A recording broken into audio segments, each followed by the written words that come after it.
to one our size. Is that a difficult thing for us to search? I'm going to say size of congregation and pastors. Well, maybe that should be an apostrophe after the S, but experience, qualification. Good question.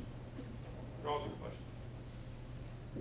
How broad is the search past our local synod borders and state borders? And I assume there's a permission thing from synod to synod when you're looking outside the synod. Good question. There is. Who selects the pastor to introduce to the congregation? Say that again.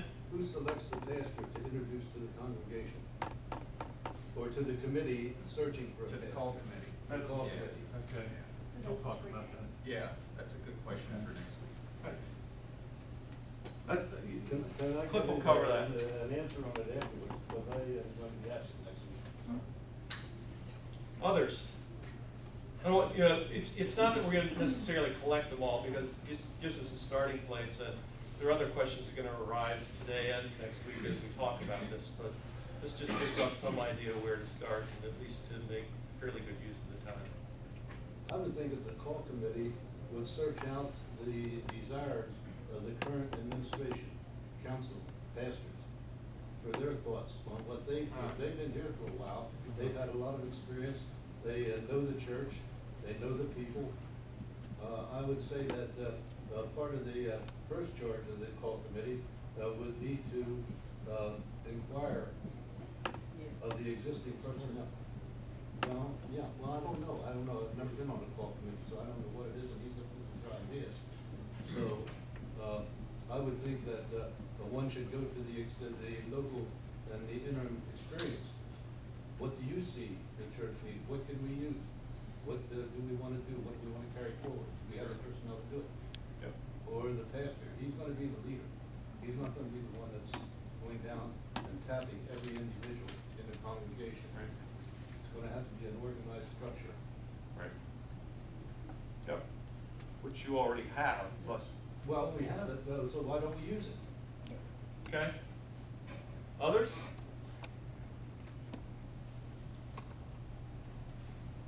Okay, I think we got enough to start. Huh? Now I just have to think about, okay, we're in order.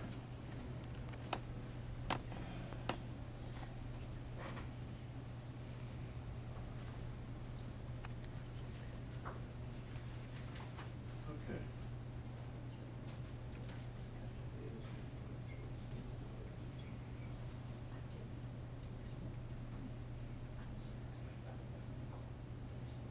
Okay, I think the one that I want to deal with first, since I've had experience generally with both mission planning and call process, and specifically I've had some experience with you and this congregation around both of those kinds of things. So much of the experience sort of with realizing that the call process has just formally begun. I'll explain a little bit sort of the big picture, but more specifically, obviously, at this point, now that a call committee has been named here at Trinity, and what Pastor Eschbach's going to talk about maybe more next week than this week is specifically about the call process. But let me talk big picture about mission planning and the call process, particularly as it relates to first generally, and then particularly as it relates to Trinity. Let me give you some idea of what the big picture is in this. And let me see if I hope you can see it since I'm toward the bottom. No? Does this thing turn? No, because you can't write on the back. Can't write on the back. Well, those of you who can talk and draw at the same time. You could flip it upside down and turn it around, and then the bottom would be on.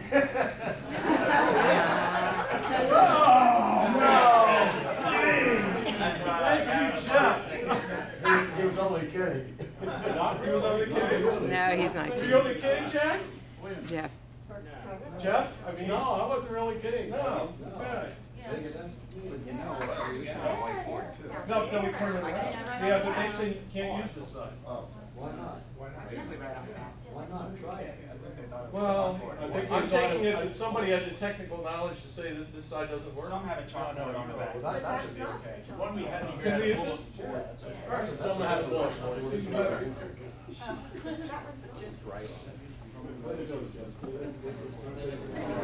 All right. We're going to do a little sort of teaching piece here, okay? Yeah, we're going to do there are a couple different layers here, but let's start with, and this has somewhat to do with, well, you'll see. There is the period of exiting, which in your case began with the senior pastor exiting, began with the announcement of his retirement, which came toward the end of 2007 or the beginning of 2008. Beginning of 8. All right. Then there is, this again, we're going to do big picture here first.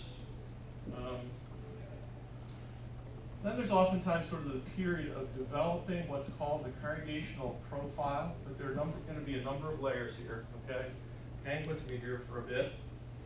The next stage can have, this is to some extent, well, get ahead of myself.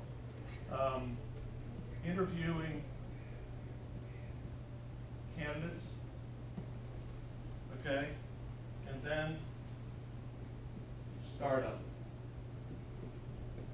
This is one way to view the process, in a sense, the big picture call process, okay? You might think, well, exiting is not part of the call process, but all of this sort of thing starts to be put in motion the day that the pastor announces resignation or retirement, okay?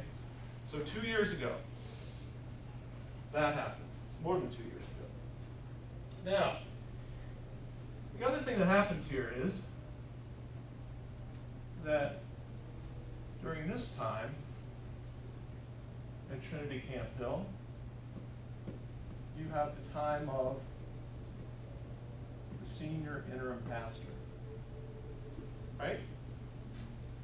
Now, to some extent, this is practice time, because what you do is you get to practice this part, which is in the future, you get to practice it in the present, because that's where you're at right now with the senior interim. So you get to see how you deal with receiving a new pastor, even just one who's going to be here for a while, a temporary one. But of course, we often say that all of us are interims because we're only here for the time being. And we never know how long that time's going to be. We tend to assume as congregations that, well, this is just our temporary pastor and we don't have a senior pastor. You do have a senior pastor. It's your senior interim. And it gives you and that pastor a chance to kind of practice startup. And when the startup for the new regularly called senior pastor occurs, you get to practice saying goodbye again to your senior interim. All right? Just a little side note. All right.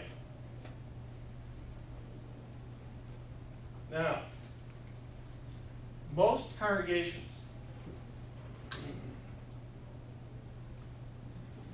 the congregation profile is kind of a snapshot of who we are now as a congregation and where we believe God is calling us in the future. Most congregations don't begin any part of the profile process until the pastor has exited. Some congregations will say to us, is there any of this that we can do while the pastor's still here before he or she leaves?